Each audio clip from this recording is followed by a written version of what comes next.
안녕하세요. 전남대학교 치의학전문대학원 임혜정 교수입니다. 오늘 주제는 통계 분석을 위한 가이드라인에 관한 것입니다. 왜 복잡한 통계를 공부해야 하는 것일까요? 과학 논문을 읽으려면 통계를 피해갈 수 없고 올바른 통계를 사용하지 않으면 올바르지 않은 결과를 가지고 환자들에게 부적절한 치료를 할 수 있기 때문입니다. 통계는 과학에서 제2외국어라고 합니다. 통계를 배우는 것은 제2외국어를 배우는 것처럼 시간이 많이 걸리는 일이기도 하죠. 통계는 모집단과 표본과의 관계에 있습니다. 우리는 물론 모집단에 관심이 있고요. 그러나 모집단을 다 조사하는 것은 시간 경제적인 한계가 있으므로 결국 표본 추출이 합리적인 방법이죠. 모집단을 잘 대표할 수 있는 표본을 추출해야 표본에서 얻어진 통계량을 가지고 모집단을 추정하는 일반화가 가능해지겠죠. 통계 분석 단계를 살펴보면 첫째, 기무가설을 수립하고 즉 타픽을 정하는 것이죠. 둘째, 어떤 통계 방법을 사용할 것인가를 결정하고 셋째, P값으로 기무가설을 기각할 것인지 채택할 것인지를 결정해야 합니다. 모든 통계의 결론은 P값으로 주어집니다. 가설에는 기무가설과 대립가설이 있는데 기무가설이란 지금까지 사실로 인식되어 온 기존의 이론을 주장하는 것입니다. 널 하이퍼세시스에서 널은 무슨 뜻일까요? 지로라는 의미를 갖고 있으며 두 군 혹은 세 군 간의 차이가 지로, 즉 차이가 없음을 주장하는 것입니다. 대립가설이란 새롭게 주장된 이론이거나 군 간의 차이가 있음을 주장하는 것입니다. 모든 통계 방법을 적용한 후 P값으로 기무가설을 기각할지 채택할지를 결정하는데 P값이란 관찰된 데이터가 기무가설을 지지하는 확률로 P값이 0.05보다 작다는 것은 기무가설을 지지하는 확률이 낮다는 것입니다. 임의로 정했지만 많은 사람들이 사용하는 0.05를 기준으로 기무가설을 기각하고 대립가설을 받아들이는 것입니다. 즉 평균에 가까운 95%만을 정상으로 생각하고 평균과 멀리 떨어진 나머지 5%는 비정상으로 생각한다는 것이죠. 관측 척도에는 크게 연속 변수와 범주형 변수가 있는데 이 둘을 구분할 수 있으면 기초적인 통계 방법의 적용이 가능해집니다. 그래서 모든 기초 통계학 책을 보면 관측 척도에 대해 언급하고 있는 것입니다. 연속 변수는 실수와 같은 끊이지 않는 숫자로 표시되는 것을 말하며 센티미터로 측정되는 키, 킬로그램으로 측정되는 몸무게, 밀리미터로 측정되는 오버젯, 각도로 측정되는 맨디뷸라 프레인 앵글, 메가파스칼로 측정되는 시어 본드 포스 등이 연속 변수에 속합니다. 범주형 변수는 범주로 나누어지는 변수입니다. 범주형 변수는 명목 척도와 순서 척도로 나뉘는데 명목 척도에는 인종, 성별, 앵글스 클래시피케이션, 클래스 1, 2, 3를 순서로 매길 수 없죠. 그래서 명목 척도에 들어갑니다.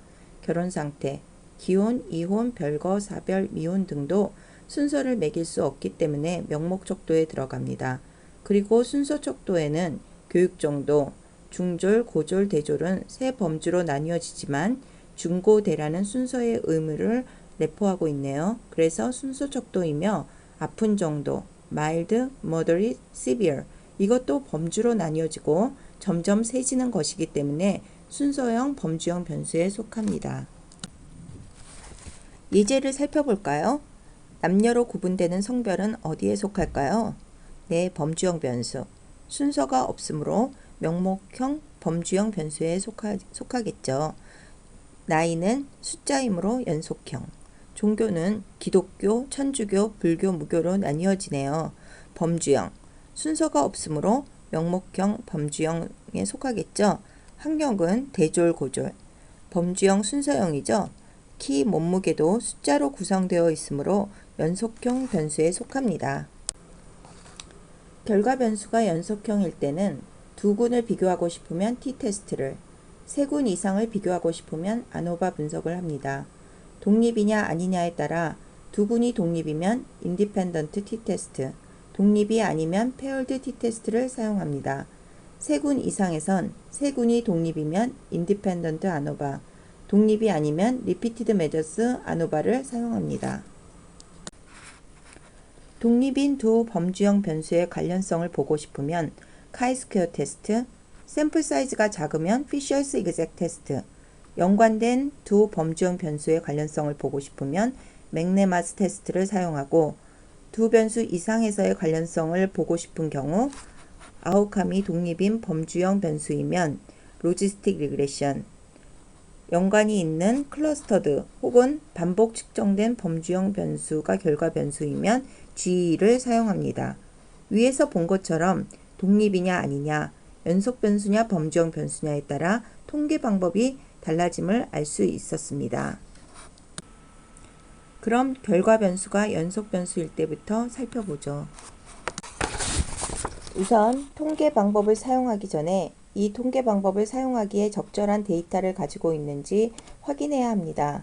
각 통계 방법에는 가정이 있습니다. 인디펜던트 t-테스트와 인디펜던트 아노바는 같은 가정을 가집니다. 첫째, 각 집단은 서로 독립이어야 합니다. 이것은 독립인지 아닌지 머릿속으로 생각하면 됩니다. 둘째, 각 집단이 정규 분포를 가지는지 정규성 검정을 통해 확인해 봅니다. 셋째, 등분산, 즉 집단별 분산이 적어도 통계적으로 유의한 차이가 있으면 안 됩니다. 세 번째 방법은 통계 소프트웨어인 SPSS나 SES는 인디펜던트 t-테스트나 아노바를 하면 그 안에서 검정해서 알려줍니다. 그러므로 여러분들은 인디펜던트 t-테스트나 아노바에 들어가기 전에 정규성 검정만 미리 해주면 되겠습니다. 플로우 차트를 살펴보면 정규성이고 독립이면 인디펜던트 t-테스트를, 정규성이고 독립이 아니면 페어드 t-테스트를, 정규성이 아니면 비모수 방법을 선택해야 합니다. 그중 독립이면 만휘트니 유테스트를, 독립이 아니면 윌콕슨 사인드 랭크 테스트를 사용합니다. 보철학 논문에 나온 통계 분석 가이드라인으로 가보죠. 여기서도 종속 변수가 연속형인 경우와 범주형인 경우로 나뉘어져 있네요. 일단 연속형인 경우 집단의 수를 파악합니다.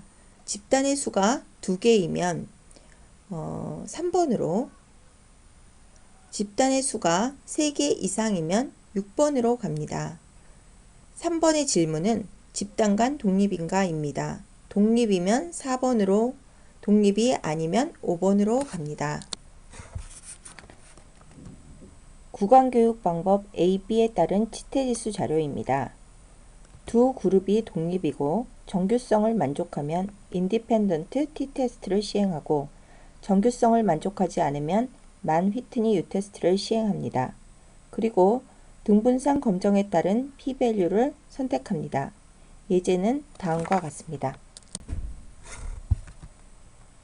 레빈의 등분산 검정 결과 유의 확률 p값이 0.591로 0.05보다 큽니다. 이때 기무가설은 등분산이다 입니다. p값이 0.591로 기무가설을 받아들이므로 등분산이 가정됨을 따라가 인디펜던트 t-테스트의 p값을 찾으면 됩니다. p값은 0.323이네요. 사전 사호와 같이 두 집단이 독립이 아니면 두 집단의 차이에 대한 정규성 검정을 시행하여 정규성을 만족하면 페어드 t-테스트를, 정규성을 만족하지 않으면 윌콕슨 사인드 랭크 테스트를 시행합니다. 이 논문은 AJODO에 2004년에 실린 논문으로 이가리 환자와 정상 집단, 두 개의 집단 비교네요. 이 두 집단에서 오클루절 스프린트 사용이 타액 흐름 속도를 증가시킨다는 가설을 검증하고자 하는 목적을 가지고 있습니다. 데이터 어널리시스 파트를 살펴보면 대조군과 이가리군의 비교를 위하여 정규성을 검증하여 데이터 분포에 따라 인디펜던트 t-테스트와 만휘트니 유테스트를 시행하였다고 하고 있습니다. 대조군과 이가리군은 독립일까요? 독립이 아닐까요? 서로 다른 모집단에서 샘플을 가져오는 것이기 때문에 이 두 군은 독립이라고 할 수 있습니다. 그러므로 정규성을 따르면 인디펜던트 t-테스트를 사용하고 정규성을 따르지 않으면 만-휘트니 u-테스트를 사용하는 것입니다. 또한 동일인에 대하여 스프린트를 사용했을 때와 사용하지 않았을 때의 타이크름의 평균 비교를 하였습니다. 이때 동일인에 대하여 스프린트를 사용했을 때와 사용하지 않았을 때를 비교한 것이므로 서로 연관이 있기 때문에 데이터 분포에 따라 페어드 t-테스트와 윌콕슨 사인드 랭크 테스트를 시행한 것입니다. 대조군과 이가리군에서 타이크름 속도에서 유의한 차이는 없었으나 스프린트를 사용한 군과 사용하지 않은 군에서는 유의한 차이가 있었다는 게 결론입니다. 비모수 방법은 언제 사용해야 할까요? 보통 정규성, 등분산 등의 가정을 만족하지 못하면 로그 트랜스포메이션 등을 통해 데이터를 정규 분포를 따르도록 만듭니다.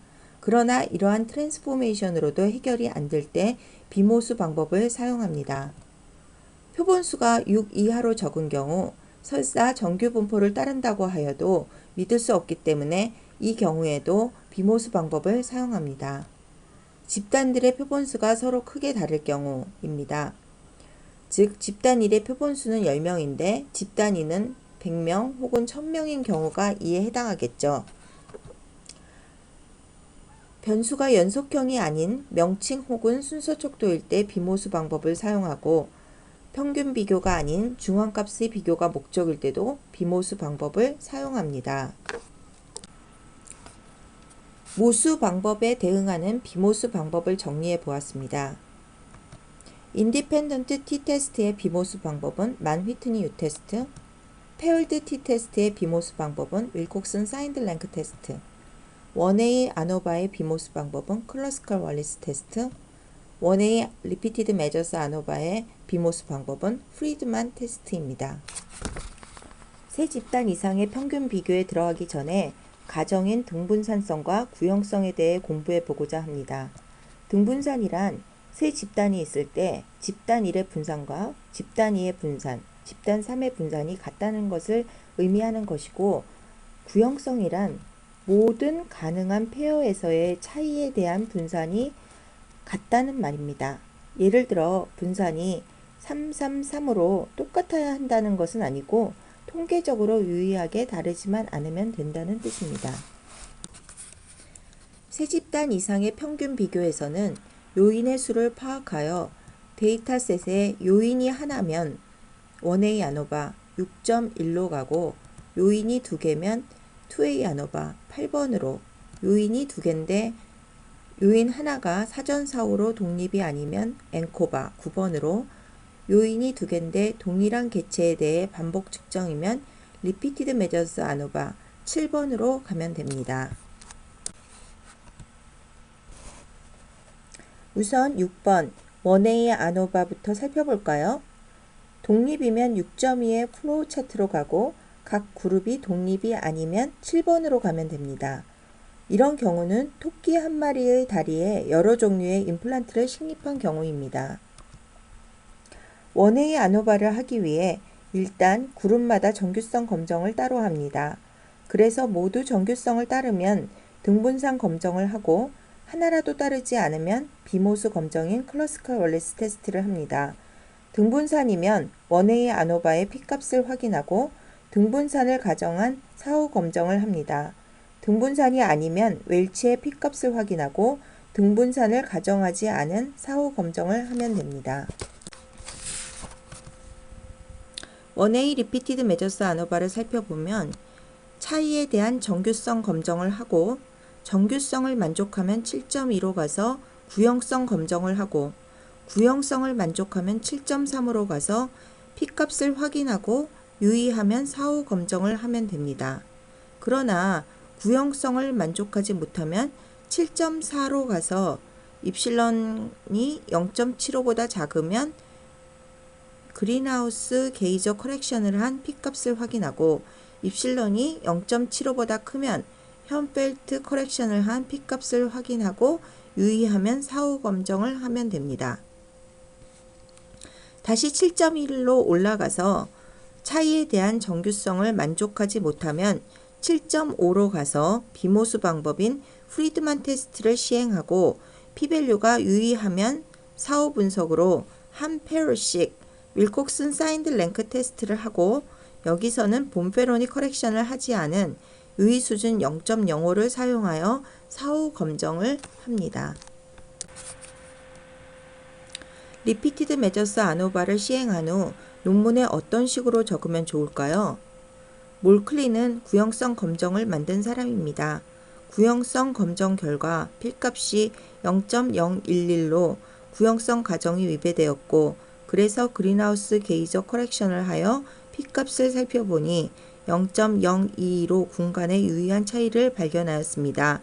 사후 검정 결과 발치 그룹이 다른 그룹들에 비해 유의하게 다르게 평가되어졌다는 것이 결론입니다. 영어로 쓰여진 표현 방법을 익혀 여러분들의 논문에 사용하면 편리할 것입니다. 리피티드 메저스 아노바는 아래의 가정이 만족할 경우에 사용되어집니다. 첫째, 각 그룹의 결과 변수 간의 차이가 등분산일 때. 둘째, 밸런스드 데이터일 때. 즉, 이 말은 각 그룹의 표본수가 비슷해야 한다는 것을 의미합니다. 셋째, 같은 아이디에 대해 반복 측정된 타임 인터벌이 같을 때, 즉 한 달 간격으로 계속 측정해야지 한 달 후, 석 달 후, 1년 후에 측정된 데이터는 적당하지 않다는 말입니다. 넷째, 반복 측정된 관찰치들 간의 코릴레이션이 같을 때, 즉 타임 인터벌이 짧고 긴 것에 상관없이 코릴레이션이 일정해야 하는데 현실적으로 가능하지 않은 경우가 더 많겠죠. 그러나 결과 변수가 연속 변수이고 반복 측정되어지더라도 이러한 가정들을 만족하지 못하는 경우 이러한 가정에서 자유로운 믹스드 이펙트 모델을 사용하는 것이 옳은 방법입니다.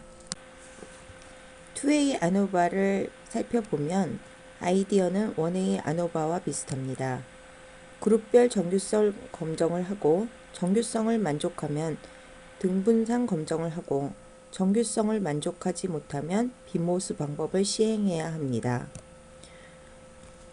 그러나 투웨이 아노바에 잘 알려진 비모스 방법은 없습니다. 약간 트리키한 방법으로 연속 변수를 랭크로 바꾸어 아노바를 하거나 크로스칼 월리스 테스트를 2번 하는 경우 등이 있을 수 있습니다. 그보다는 정규성을 만족하도록 트랜스포메이션을 통해 정규 분포를 따르도록 하고 투웨이 아노바 분석을 하는 것이 더 좋은 방법이겠죠. 투웨이 아노바에서 중요한 것은 인터랙션 텀의 유의성을 확인하는 것입니다. 유의하지 않은 경우는 인터랙션 텀을 모델에서 빼고 메인 이펙트만 가진 모델을 만들 수 있습니다.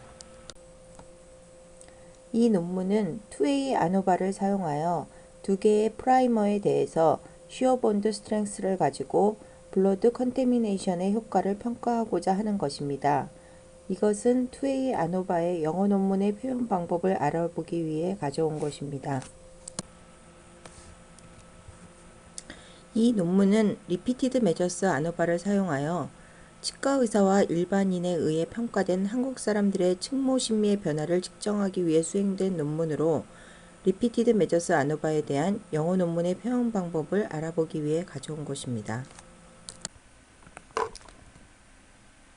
분산 분석 시 자주 범하는 오류에는 전체적인 분석을 하지 않고 투웨이 아노바 대신 원웨이 아노바와 인디펜던트 t-테스트를, 원웨이 아노바를 2번 사용한 경우, 앵코바 대신 원웨이 아노바와 페어드 t-테스트를 사용하여 하나의 데이터셋에 이와 같이 여러 번 테스트를 하게 되면 타입1 에러가 증가합니다.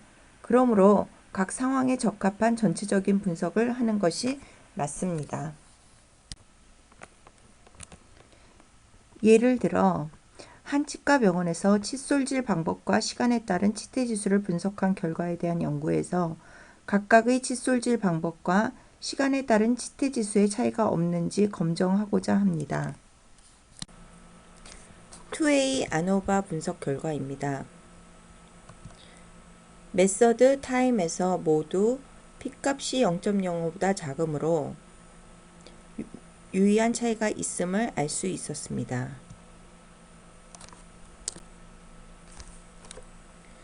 그러나 메서드에 대한 이론 배치 분산 분석 결과 유의한 결과를 얻지 못해 칫솔질 방법에 따른 치태지수의 차이가 없고 칫솔질 시간에 따른 치태지수의 차이가 없다는 투웨이 아노바와는 다른 결과를 얻었습니다. 9번 앵코바는 정규 분포와 등분산 가정을 검토하고 앵코바의 또 다른 가정인 종속 변수와 공변량의 선현성을 만족하는지 알아보기 위해 공변량의 유의성을 확인합니다. 공변량이 유의하면 9.3으로 가고 공변량이 유의하지 않으면 리피티드 메저스 아노바 등 다른 방법을 모색해야 합니다. 9.3에서 앵코바의 또 다른 가정인 집단 간 기울기가 동질한지 검정하기 위해서 공변량과 집단 간의 교호작용을 검정하여 유의하지 않으면 동질한 것입니다. 기울기가 동질하면 9.4로 가서 교호작용을 제거하고 주효과의 유의성을 확인하고 유의하면 사후 검정을 합니다. 기울기가 동질하지 않으면 9.5로 가서 각 집단에 따라 종속변수와 공변량의 관련성을 각각 추정해야 합니다. 그리고 각 집단의 기울기에 따라 조정된 종속변수로 집단 간 평균 차이를 검정합니다. 공분산 분석은 분산 분석과 마찬가지로 집단 간 차이를 검증하는 것이나 직접 통제하기 어려운 교란 변인의 효과를 제거한 후 실시하는 분석 방법입니다. 아래의 데이터는 20마리의 쥐를 5마리씩 4개의 그룹으로 나눈 다음 그룹에 따라 4개의 다이어트 프로그램을 시행하여 시행 전과 시행 후의 몸무게를 측정한 것입니다. 이 데이터에 대하여 시행 전 수치를 공변량으로 하고 시행 후의 수치를 반응 변수로 하여 공변량 분석을 하는 예제입니다.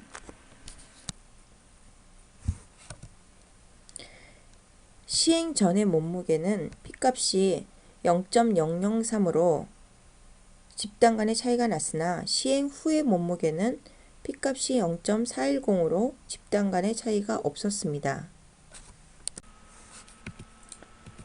레빈의 검정 결과 P값이 0.075로 0.05보다 커 등분산임이 입증되었고 공변량과 집단 간의 교호작용이 유의하지 않으므로 집단 간 기울기가 동질함이 입증되었습니다. SPSS를 이용하여 공분산 분석을 시행하려면 분석, 일반 선형 모형, 일변량을 클릭하고 일변량 분석 윈도우에서 종속변수의 후, 모수 요인의 그룹, 공변량의 전 변수를 집어넣고 옵션 윈도우에서 동질성 검정, 모수 추정값, 기수 통계량 등을 클릭합니다. 시행 전 몸무게인 공변량을 보정했을 때 그룹의 P값이 0.006으로 그룹에 따라 몸무게의 차이를 보인다는 것을 발견할 수 있었습니다. 모델에서 전이라는 변수를 빼고 돌렸을 때, 즉 공변량인 전이라는 변수를 보정하지 않는다면 P값이 0.410으로 그룹에 따라 몸무게의 차이를 보이지 않는다는 결론이 나옵니다. 공변량을 보정했을 때 그룹 간의 차이를 보이므로 사후 검정을 위해 옵션에서 그룹을 평균 출력 기준으로 옮기고 주요과 비교를 클릭, 신뢰 구간 조정을 LSD로 놓고 계속을 클릭하면 사후 검정 결과가 나옵니다. 사후 검정 결과를 살펴보면 1그룹, 2그룹, 3그룹 간에는 유의한 차이가 없었으나 1과 4그룹, 2와 4그룹, 3과 4그룹에선 P값이 0.05보다 작아 유의한 차이를 보임을 발견할 수 있었습니다. 회귀 분석이란 독립변수와 종속변수 사이의 인과관계에 따른 선형적 관계식을 구하여 어떤 독립변수가 주어졌을 때 이에 따른 종속변수를 예측하는 분석 방법입니다.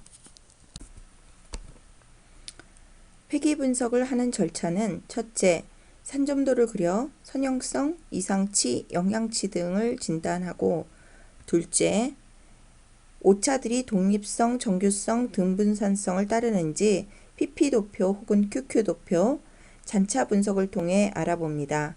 이상이 있으면 변수 변환을 하고요.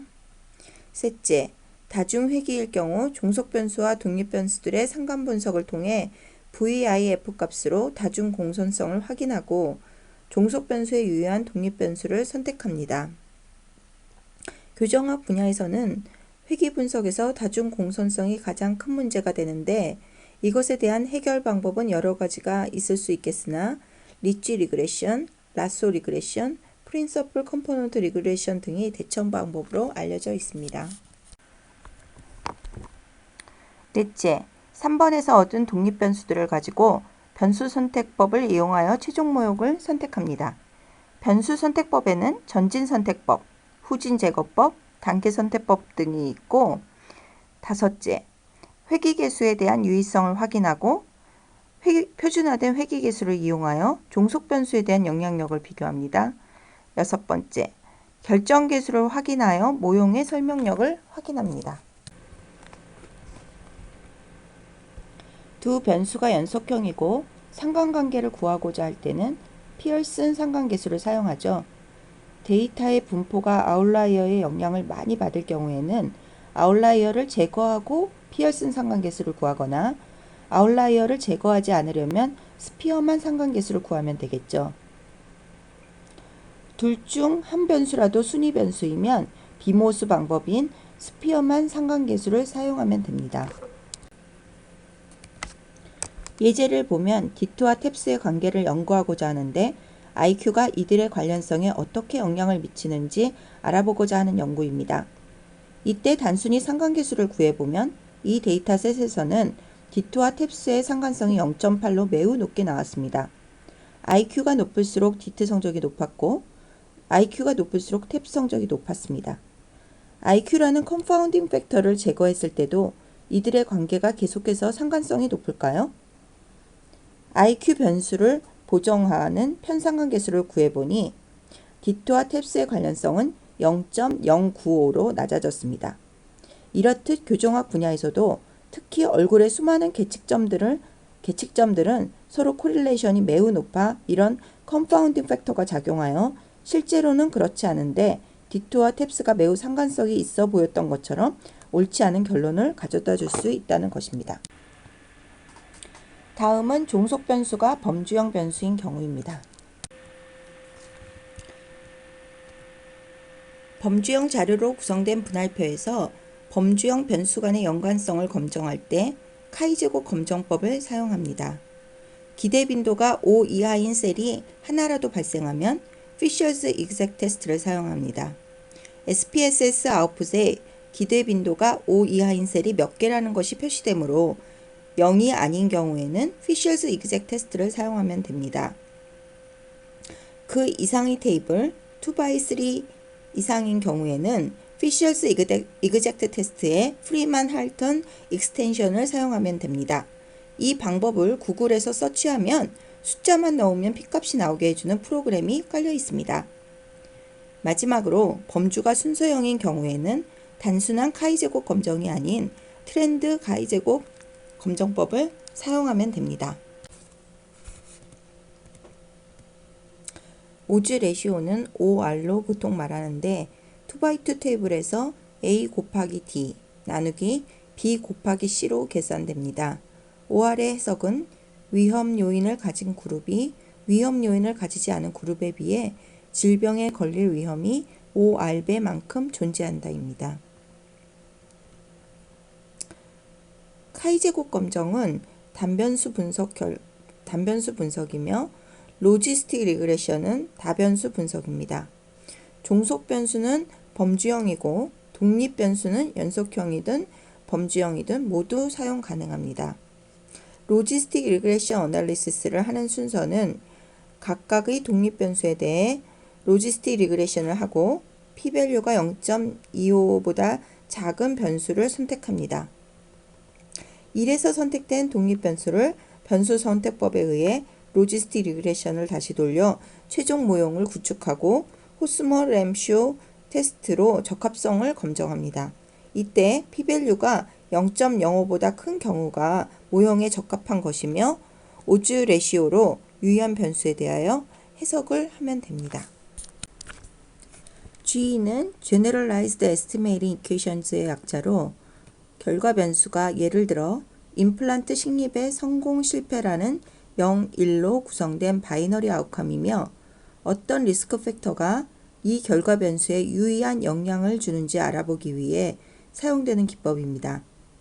한 사람에게 임플란트를 한 개씩 식립하였을 경우에는 독립성이 위배되지 않아 로지스틱 리그레션이 가능하지만 한 사람에게 임플란트를 여러 개 식립한 경우에는 독립성이 위배되어 GE를 사용해야 합니다. 다음은 AJO-DO에 퍼블리시된 Factors Associated with Initial Stability of Meniscus for Orthodontic Treatment라는 논문에서 사용된 GE 기법에 대해 살펴보겠습니다. 실제로 이 논문에서 살펴보면 미니스크류를 2개 이상 식립한 사람이 80%를 넘었고 식립에 모두 성공했거나 모두 실패한 경우가 80%로 훨씬 많아 사람의 특성에 따라 코릴레이션이 많이 일어나기 때문에 로지스틱 리그레션이 아닌 클러스터드 데이터 어널리시스인 GE로 분석을 해야 합니다. 다음은 GE를 사용하여 얻은 결과 테이블로 크루드 오즈 레시오 값과 어저스티드 오즈 레시오 값을 95% 컨피던스 인터벌과 함께 표로 나타낸 것입니다. 2012년도에 실린 대한치과 보철학회지에서 볼 수 있는 통계적 오류의 고찰이라는 아티클에 나온 통계 분석 가이드라인에 대한 설명이며 SPSS를 이용한 치의학 통계 입문 및 자료 분석이라는 책에는 실제로 SPSS를 가지고 이 분석들을 어떻게 하는지에 대해 다루고 있습니다.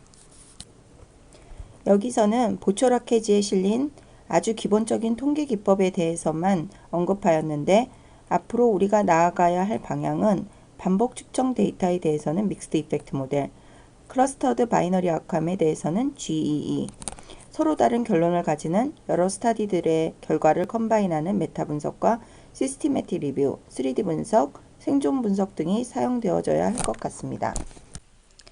경청해 주셔서 감사합니다.